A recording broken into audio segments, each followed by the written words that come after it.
Hello student, आज का हमारा टॉपिक है खेलकूद। जैसा कि आप जानते हैं, इससे पहली वीडियो में मैंने पाठ्य सहगामी क्रियाओं का आयोजन किस प्रकार किया जाना चाहिए या वो कौन कौन सी ऐसी महत्वपूर्ण बातें हैं जिनको पाठ्य सहगामी क्रियाओं को यूज़ करते समय ध्यान में रखना चाहिए, या पाठ्य सहगामी क्रियाओं का क्या उद्देश्य है टीचिंग लर्निंग प्रोसेस में। आइए खेलकूद के संबंध में बातें करते हैं। खेलकूद एक मुख्य साधन है छात्रों की आत्म अभिव्यक्ति को व्यक्त करने का। अतः हमारी ये जिम्मेदारी होती है कि प्रत्येक बालक को खेल के उचित अवसर मिल सकें ताकि वो अपनी व्यक्तिक एवं सामाजिक क्षमताओं का विकास खेलकूद के माध्यम से करे। न केवल खेलकूद एक माध्यम है पाठ्य सहगामी क्रियाओं का, बल्कि इनके अलावा अन्य बहुत से ऐसे क्रियाकलाप हैं जिनके माध्यम से बच्चों का सर्वांगीण विकास किया जा सकता है। वो कौन कौन सी क्रियाकलाप हैं, आइए देखते हैं। जैसा कि स्क्रीन पर आप देख रहे होंगे, वाद विवाद और भाषण, बागवानी, प्रोजेक्ट कार्य, रचनात्मक कार्य, हॉट सीट खेल, लकी ड्रा खेल, सुलेख प्रतियोगिता, वाद विवाद और भाषण, राष्ट्रीय पर्व।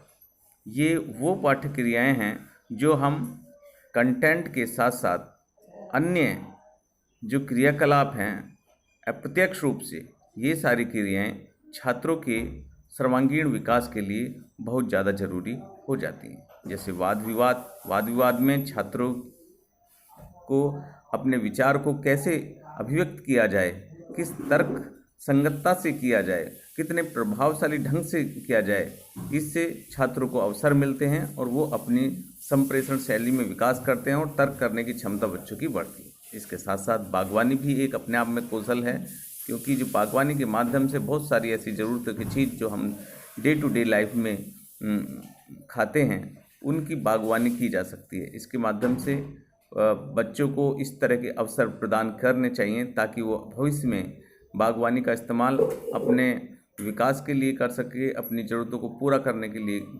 कर सके।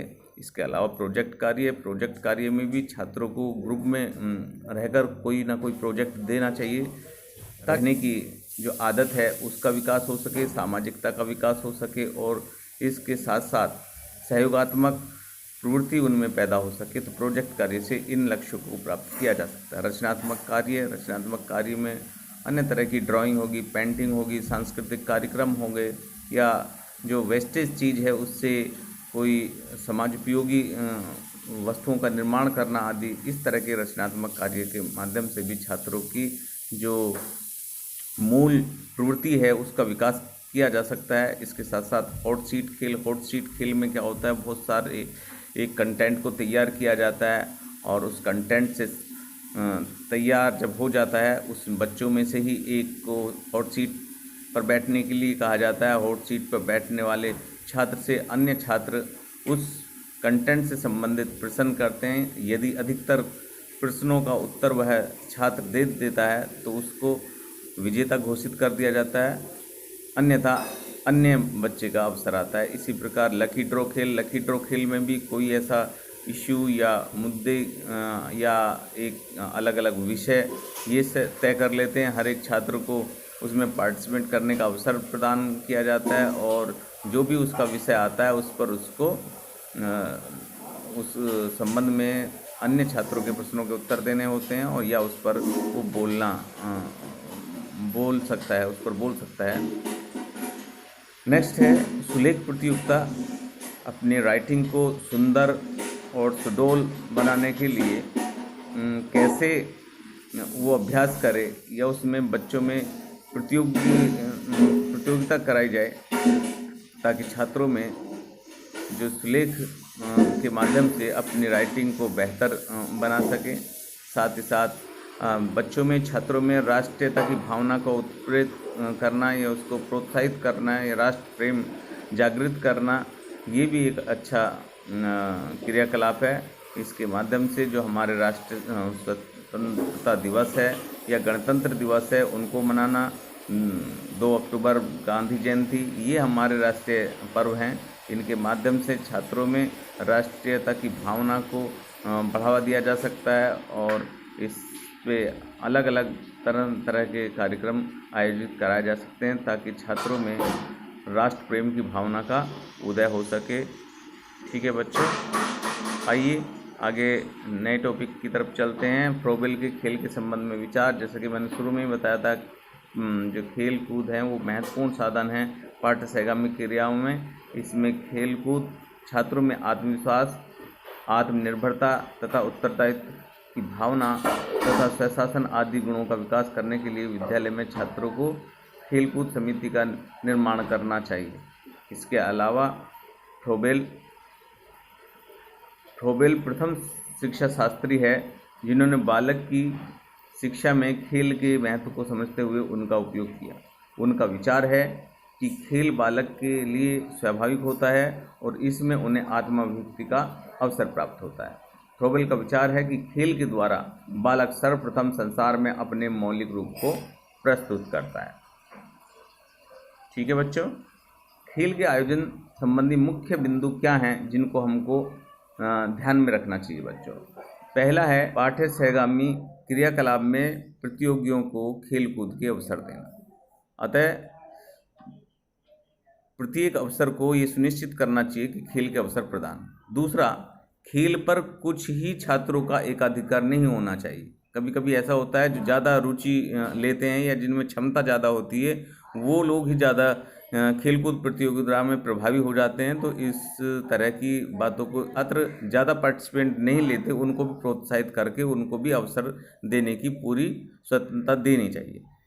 नेक्स्ट है प्रत्येक खेल के नियमों का पालन करना चाहिए, क्योंकि नियमों से ही हर एक चीज़ टिकी हुई है। जो हमारे देश की व्यवस्था है, जो भी या किसी खास विद्यालय की जो विशेषता है वो उसके नियमों पर ही आधारित होती है। इसी प्रकार खेल में भी कुछ नियम होते हैं, अतः प्रत्येक खेल के नियमों का पालन सुनिश्चित करना चाहिए और इसमें टीचर की जिम्मेदारी अधिक हो जाती है, क्योंकि वो अपने मार्गदर्शन में सभी छात्रों को खेल की भावना या खेल में पार्टिसिपेंट करा रहा है। खेल के अवसर पर अध्यापक की उपस्थिति अवश्य होना और मार्गदर्शन साथ साथ छात्रों को देते रहना। कक्षावार छात्रों की प्रतियोगिता का आयोजन करना। कक्षावार होना चाहिए यह आयोजन ताकि छात्रों को अधिक से अधिक लाभ मिल सके। खेलकूद के आयोजन में मौसम का ध्यान रखना चाहिए, क्योंकि मौसम का भी ध्यान है। कभी कभी ऐसा होता है बरसात का मौसम होता है और दौड़ने में भागने में क्या है छात्रों को चोट लगने का भय होता है। तो इस तरह के अवसर पर जो हम खेल प्रतियोगिता का आयोजन कर रहे हैं उसमें हमें मौसम का भी विशेष ध्यान रखना चाहिए। स्थानीय खेलों का भी समावेश किया जाना चाहिए। हमारा जो देश है बहुत विस्तृत है और अलग अलग तरह की कल्चर है, अतः इन कल्चरों के माध्यम से भी हमारे कुछ स्थानीय खेल होते हैं, उन खेलों को भी उन स्थानीय विद्यालयों में समावेश किया जाना चाहिए ताकि छात्रों की रुचि जो बचपन से वो खेलते आए हैं उनके अवसर अगर विद्यालय में मिलते हैं तो उनको बहुत आनंद आता है और आनंद की अनुभूति के साथ साथ वो अपने जो सर्वश्रेष्ठ है वो उस खेल में लगा देना चाहे। तो इससे बेहतर से बेहतर छात्रों को अपने हुनर का या अपने खेल कौशल का अवसर मिलता है और जिसके माध्यम से उनको हम आगे भी प्रमोट कर सकते हैं आगे की बड़ी प्रतियोगिता के लिए। नेक्स्ट है पाठ्य सहगामी क्रियाओं में स्वेच्छानुसार शामिल होना। पाठ्य सहगामी क्रियाओं में प्रत्येक बालक को विवश नहीं किया जाना चाहिए बल्कि स्वेच्छानुसार उनको शामिल किया जाना चाहिए। प्रोत्साहित अवश्य किया जाना चाहिए, लेकिन उसको बाध्य नहीं किया जाना चाहिए कि आपको इसमें शामिल होना ही है। लेकिन हाँ, ज़रूर इनको प्रोत्साहित करना चाहिए, उनको बताना चाहिए कि पाठ्य सहगामी क्रियाओं का क्या क्या लाभ है और इनसे आपकी जो शारीरिक, मानसिक और भौतिक कैसे इन चीज़ों का, इन क्रियाकलापों से आपका व्यक्तिगत लाभ है। ठीक है बच्चों।